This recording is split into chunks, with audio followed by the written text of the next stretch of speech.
Bonjour et bienvenue à cette émission spéciale foulée d'Angoulême qui aura lieu ce samedi. Avec Thierry Châtelier, nous accueillons 3 invités. Joël Guinfolo, le responsable de l'organisation, Sorna Lacoste, marraine de l'événement, et Clément Anglada, salarié du G2A et puis spécialiste du 10 km puisqu'il fait partie des meilleurs Français sur la distance. Joël, la dernière édition de Printanière remonte à 2019. Après, il n'y en a pas eu à cause du Covid. Il y en avait quand même eu une en septembre dernier, mais j'imagine que ça doit être un soulagement de renouer avec le format historique.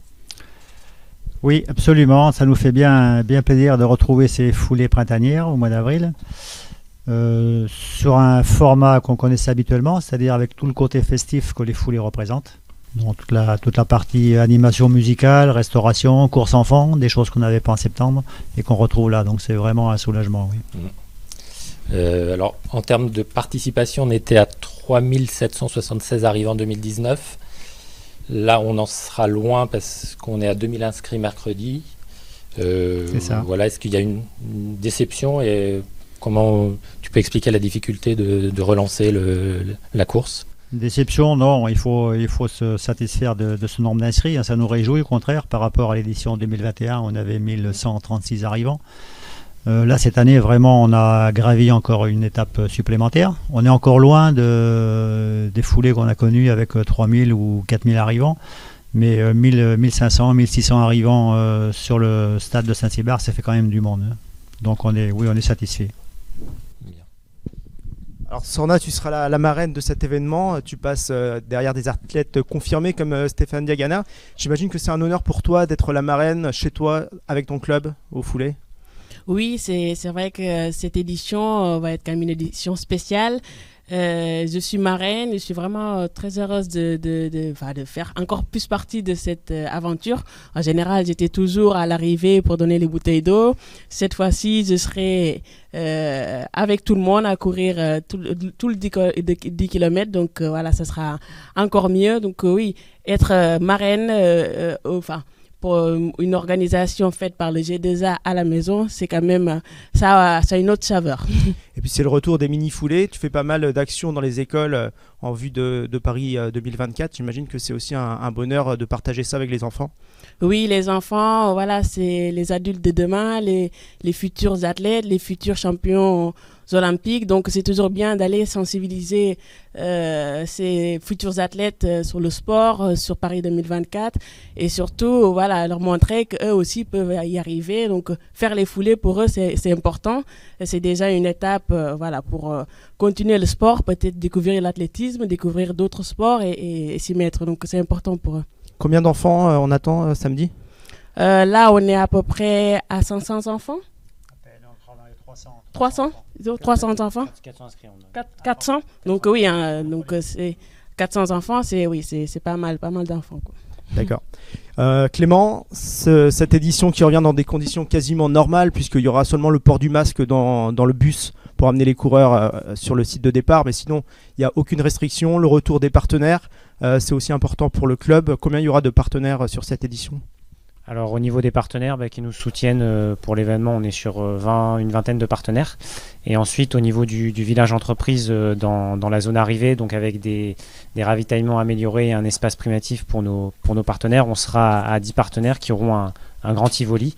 Et du coup ils pourront se retrouver à l'issue du 10 km pour passer un moment convivial. Donc là-dessus c'est plutôt une réussite parce que l'année dernière on avait 3 espaces et les autres années on était à 7-8 espaces. Donc on est très satisfait à ce niveau. C'est aussi le retour du challenge entreprise, ça a bien pris cette année ?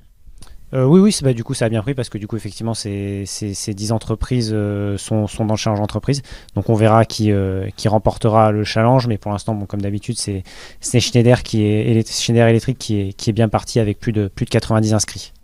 Et donc tu me le disais, un pôle santé d'une grandeur jamais vue puisqu'il y aura une bonne dizaine de kinés et d'ostéos. Voilà, exactement. On aura 12 étudiants kinés des écoles de Poitiers et d'Angoulême qui seront présents pour faire des massages à l'issue de la course. Ils seront présents dès 14h30. Et on aura également des étudiants ostéos, donc là qui seront plus sur des manipulations. Donc ils viennent de l'établissement Euro-Ostéo à Bordeaux et qui seront aussi là dès 14h30. Donc ils toucheront les enfants des mini-foulées jusqu'aux coureurs du 10 km jusqu'à 20h, 20h30. Joël, le parcours de samedi, c'est celui de 2019, je crois, c'est ça? Il n'a pas changé, il a c'est pas exactement changé. le même. Et justement, est-ce qu'il y a une réflexion autour de ce parcours pour éventuellement le modifier? Non, c'est pas d'actualité. Après, bon, il faut voir la particularité d'Angoulême, c'est que c'est quand même pas facile de passer dans des rues assez larges. Il faut quand même des rues relativement espacées pour le flot de coureurs. Après, il faut penser aussi que comme c'est un circuit rapide, qu'il ne faut pas trop aller dans des difficultés de circuit, des endroits où ça monte trop. Il faut vraiment aussi calculer juste pour partir d'un point précis à Chanzy et arriver d'un point précis à Saint-Cybert. Donc ça ne nous laisse pas trop de modifications. Après, ce qui pourrait évoluer dans le temps, c'est la distance. Par exemple, passer sur un autre format, peut-être un semi ou un 5 km. Puisque maintenant, on a des courses labellisées 5 km avec des championnats de France dédiés à cette distance. Bon, après, peut-être des courses de relais ou à voir. Mais bon, pour l'instant, si c'est un format qui fonctionne bien comme ça sur 10 km, on n'a pas vraiment de raison de changer. Clément, je le disais en ouverture, tu es un des meilleurs coureurs de 10 km en France avec un record à 29 minutes 23 que tu as battu le 20 mars dernier à Saint-Médard-en-Jalles. Donc je voulais un peu avoir tes conseils pour les gens qui vont prendre le départ samedi. Le parcours là va s'afficher pour les téléspectateurs. Qu'est-ce qu'il faut faire déjà sur le départ à Chanzy? Est-ce qu'il faut éviter de partir un peu trop vite? Est-ce que c'est un peu le piège quand on est un peu porté par la foule comme ça? Oui, exactement. Faut surtout que ça part en descente, donc il faut pas partir trop vite parce qu'on peut vite charger musculairement et dès la partie dans le centre-ville quand ça remonte un peu, ça peut être difficile.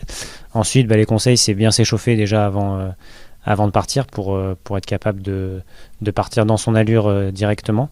Et après, c'est aussi savoir gérer la descente, au niveau de la colonne, parce que des fois on descend fort et au pied de la descente, là, quand on arrive au kilomètre 7, le retour peut être assez long sur les parties plates parce qu'il reste quand même 3 km, donc il faut savoir gérer. Et après, le plus quand même de l'organisation, c'est la foule qui motive tout le long du parcours, notamment dans le centre-ville et au niveau de la colonne. Et après, forcément, à l'arrivée sur le stade, mais là il reste 200 mètres, donc il n'y a plus qu'à finir et à finir à fond. Ouais, tu parlais de la descente de la colonne qui explique le dénivelé très négatif de cette course. Pour les coureurs qui vont courir juste pour le plaisir, ça va être l'occasion de se reposer un petit peu. Mais j'imagine que les premiers vont essayer de gagner beaucoup de temps, d'augmenter leur moyenne. Est-ce que tu as des petits conseils à donner pour essayer de courir vite en descente? Parce que c'est pas si facile que ça au final. En fait, c'est qu'il faut être la limite, faut aller le plus vite possible, mais à la limite où on va aller chercher la charge musculaire qui nous permettra de pas trop ralentir sur la partie qui suit. Mais c'est vrai que la partie entre le 4 et le 7, c'est une partie où on peut gagner du temps, où souvent sur un 10 km, on va aussi s'endormir. Parce que ce qu'on voit sur les 10 km, c'est qu'on fait 3-4 bornes très vite. Après, au milieu, on s'endort un peu et on arrive à repartir à la fin. Donc là, on va dire que la descente est presque placée à un endroit idéal pour pouvoir améliorer son chrono et donc battre son record. Et on le voit, les 3 derniers kilomètres avec le retour par le boulevard bleu sont plutôt roulants. J'imagine que si on a encore du jus, c'est le moment où il faut accélérer pour essayer vraiment d'aller chercher un super temps. Oui, voilà, exactement. Là, il y a une partie où c'est tout droit en ligne droite, donc très peu de virages, donc pas de relance. Donc on peut bien envoyer. Après, sur la partie au niveau des quais du halage, ça a été refait, donc le goudron aussi est parfait par rapport à d'habitude. Donc c'est une autre partie où on peut également gagner du temps par rapport aux autres éditions. Ok, merci. Alors pour faire une belle course, il faut aussi des bonnes chaussures. Alors c'est peut-être un petit peu tard pour aller s'équiper parce que vaut mieux s'entraîner avec et ne pas se lancer le jour de la course. Mais pour ceux qui n'ont pas encore de chaussures, on a été voir les vendeurs de Stadium qui nous ont donné leurs petits conseils pour choisir les bonnes chaussures.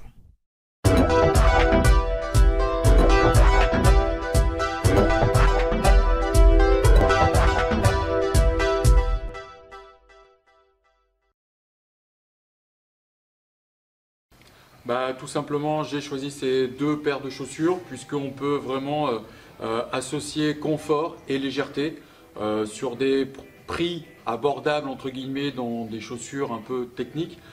Pour entre 120 et 140 €, on peut vraiment avoir une chaussure adaptée pour faire la compétition mais aussi l'entraînement puisqu'on va associer de l'amorti et une semelle intermédiaire très légère qui permet d'assouplir le produit tout en protégeant les articulations, les muscles grâce au système d'amorti au talon et à l'avant. Donc aujourd'hui, on peut vraiment avoir une chaussure globalement complète pour faire les entraînements et les compétitions tout en étant amortissante et légère à la fois. Il y a beaucoup d'indicateurs. Effectivement, le profil du coureur, le poids est assez important pour nous dans le conseil. Les largeurs de pied, les appuis, la fréquence, l'utilisation au niveau du sol. Donc dans ce choix, nous en tant que conseillers, il y a beaucoup de différences qui font que notre choix nous permet vraiment de déterminer un modèle, une marque le plus précis possible. Alors aujourd'hui, il y a une grosse révolution sur les chaussures, notamment celle avec les plaques carbone. Aujourd'hui, il faut compter entre 180 et 250 euros pour s'offrir ces petits bijoux de technologie. L'idée, c'est d'avoir des chaussures qui sont beaucoup plus légères, beaucoup plus dynamiques avec des inserts, avec des petites plaques carbone à l'intérieur et des mousses ultra confortables. Donc ce sont des chaussures qui sont réservées à un public un petit peu plus averti, des personnes qui vont rechercher la performance et optimiser leur pratique. Donc ça a un coût. En plus, la durée de vie elle va être plus faible qu'une chaussure d'entraînement. Mais par contre, en termes de performance, les chaussures sont plus intéressantes. C'est difficile à quantifier. On est de l'ordre de peut-être 3-4 secondes au kilo. Donc mis bout à bout sur 1 kilomètre, on peut espérer 30-40 secondes peut-être de gain. Après, d'un coureur à l'autre, ça va varier. Mais quand on est habitué à la chaussure et que on s'est entraîné avec et qu'on a pu faire des séances, ça peut vraiment être un gain plutôt significatif. Clément et Sorna, est-ce que vous utilisez les chaussures carbone et quel est votre point de vue justement sur ces chaussures-là? Du coup, oui, enfin, je les utilise moi en compétition. Du coup, mon point de vue, c'est que je suis totalement contre. C'est quelque chose qui me tient à cœur un peu depuis 2 ans et demi. Au début, je suis toujours complètement contre, mais par rapport au niveau et par rapport à mes chances face aux autres coureurs, j'ai pas trop le choix que de les mettre, parce que sinon sur un 10, c'est un désavantage de 30 à 40 secondes par rapport à tous mes adversaires. Et quand on joue des top 10, voire des médailles aux France, et j'ai des primes aussi sur des courses, les 30-40 secondes, si je fais 3e, je gagne 200 euros, si je fais 6e, j'en prends 0, donc au bout d'un moment, ça entre en ligne de compte malgré tout. Et du coup, je les mets, mais qu'en compétition. J'essaie vraiment de pas trop les mettre à l'entraînement, sauf sur les séances spécifiques en vue justement des compétitions, pour les faire un peu avant et m'habituer à les avoir, quoi. Ouais, c'est que tu trouves que ça rend les choses trop inégales entre coureurs? Alors, pas vraiment entre coureurs, parce que du coup maintenant on les a tous, donc on est quasiment tous à égalité. C'est plus par rapport à l'histoire de l'athlétisme. Je trouve qu'on a un sport comme la natation où on peut comparer les chronos entre les générations depuis les années 85. On a une uniformité au niveau du matériel. Il y a eu des évolutions, mais on est à un gain très très très faible, et on peut comparer en fait une perf de 2016 et de 1985, alors qu'on peut pas comparer une perf de 2016 et de 2022. Donc je trouve qu'il y a une rupture qui est beaucoup trop importante à mon goût.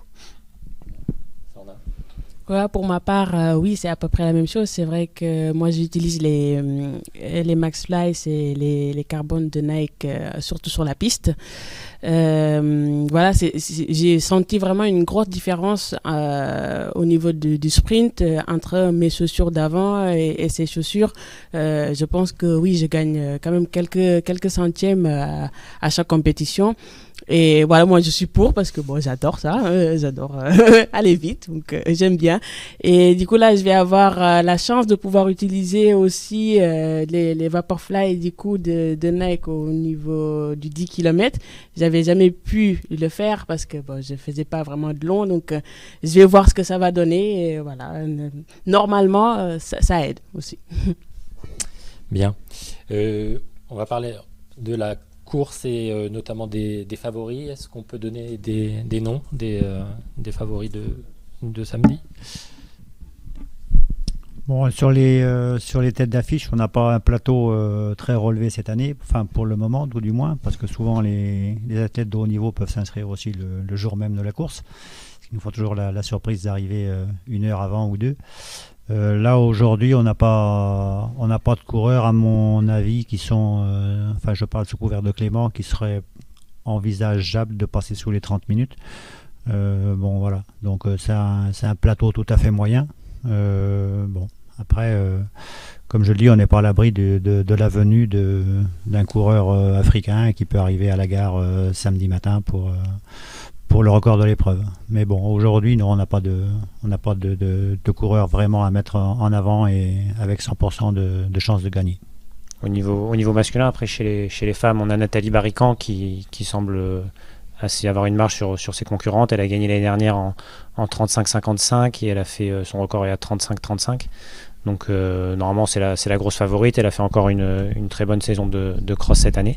Et derrière on aura sans doute les deux licenciés de Cognac avec Tatiana Leida Silva et Laurine Avigno qui devrait être Tatiana je pense sous les 39 minutes voire sous les 38 et Laurine aux alentours des 39 minutes. Clément, est-ce qu'il y a une petite frustration de ne pas pouvoir courir? Parce que j'imagine qu'en plus tu aurais fait partie des grands favoris de l'épreuve. Oui, un petit peu. J'en parle depuis 3 mois à Joël pour essayer de le convaincre de me laisser courir, mais il ne veut pas. Non, je plaisante. Non, mais c'est compliqué quand même parce que moi, j'avais envie de courir. C'est vrai que sur le principe, je me disais c'est dommage, etc. Mais en fait, je m'en suis rendu compte l'année dernière. S'il y a un contrôle antidopage à l'arrivée comme l'année dernière, derrière, je suis bloqué pendant 3-4 heures pour le contrôle. Et au moment de la course, les 30 minutes, ça peut être gérable que je sois pas là au niveau de l'organisation. Mais derrière, les 3 heures qui suivent, c'est impossible que je sois absent et ce serait beaucoup trop contraignant, quoi. Donc tu vas être remplacé par Sorna, j'imagine avec un chrono qui va être un peu plus faible parce que c'est loin d'être ta spécialité.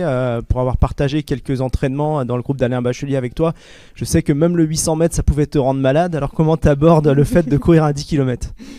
Alors, je sais que ça va pas être la même chose. Les 800 mètres, c'est vraiment horrible. Mais le 10 km, je pense que ça sera un peu mieux parce que ça reste quand même des efforts qui sont plus longs, qui sont plus douces, disons, pour le corps.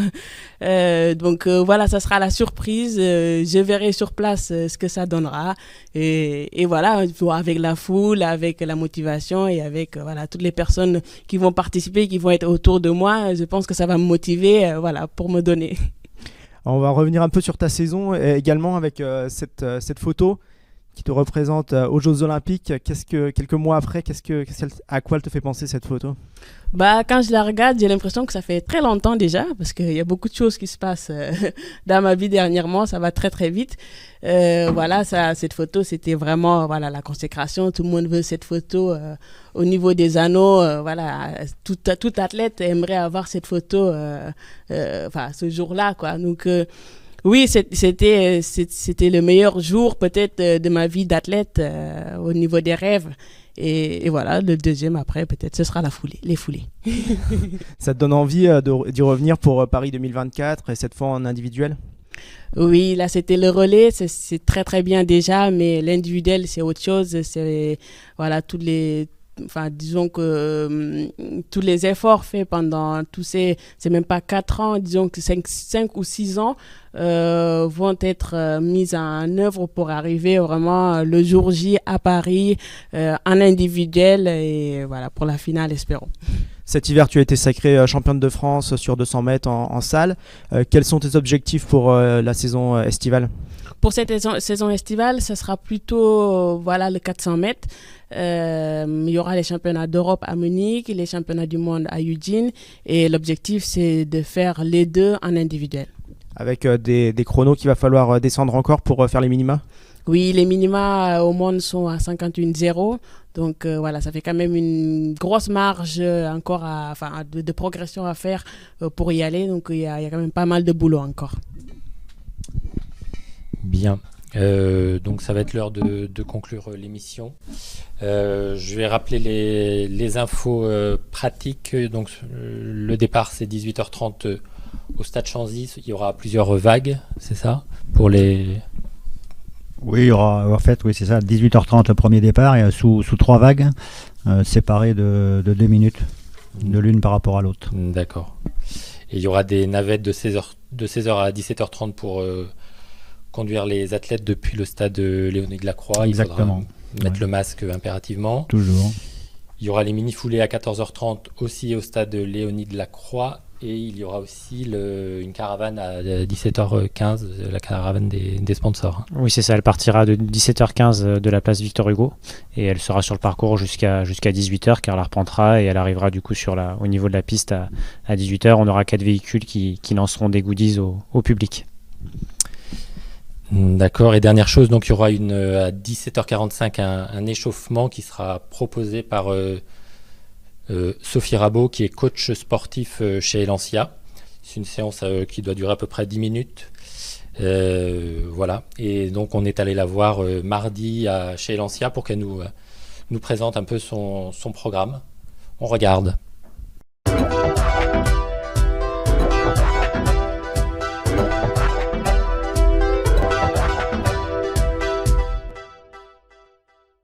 Sophie Rabot, vous êtes coach sportif à Elancia. Oui, c'est ça, tout à fait.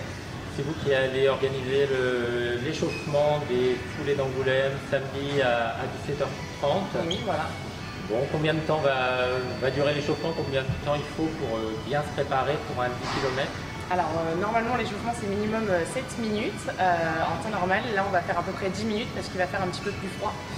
Donc voilà, le but, ça va être de les aider avec des mouvements très simples à pouvoir démarrer de façon plus festive et peut-être un peu moins de façon concentrée pour pouvoir aborder pour les personnes les plus timides la course des 10 km. Et quelle partie du corps faut-il échauffer en priorité?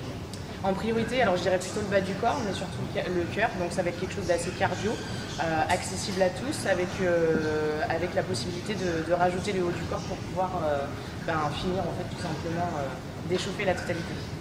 Et c'est quoi le bénéfice d'un bon échauffement sur une course comme celle-ci? Alors le bénéfice, je dirais que c'est pas sur mon échauffement qu'ils vont pouvoir l'avoir sur un 10 km, c'est pour ça qu'en général ils s'échauffent toujours un petit peu avant. Le bénéfice, ça va être surtout de lâcher prise juste avant le départ pour pouvoir aborder surtout cette course de façon plus aisée. Voilà. Bien, là vous allez nous présenter toutes ces postures. Ok, ça marche. Allez, c'est parti.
Eh bien, merci à vous trois d'être venus dans les locaux de Charente Libre pour présenter cette édition des foulées. Et puis, on se retrouve samedi en espérant qu'une belle course, du beau temps et puis des bons chronos pour ceux qui les visent. Merci beaucoup. Merci à vous.